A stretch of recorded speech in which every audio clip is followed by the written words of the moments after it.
কবিতা আমার মা। কবি বাদল মেহেদি।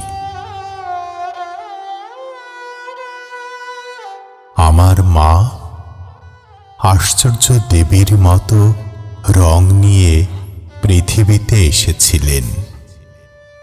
মৃত্যুর পর কফিনে সেরকমই আমি তাকে দেখেছি। আমার মা সহসা পৃথিবী ছেড়ে যেতে চাননি। তাই তো ৮৭ বছরের সমৃদ্ধ ইতিহাস তিনি সঙ্গে নিয়ে গেছেন। জ্যোৎস্না রাতের ছবি আঁকতে ভালোবাসতেন বলে তার ক্যানভাসে হাজার বছরের দীপ্তি ভেসে উঠত।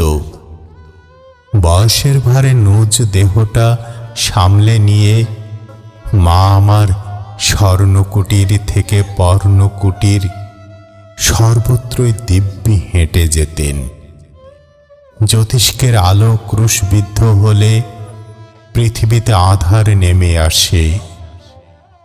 আমি ক্রুশবিদ্ধ মার মুখে জ্যোতিষ্কের আলো দেখেছি।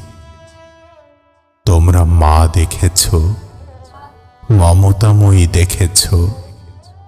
আমি মার মাঝে একজন দেবী দেখেছি।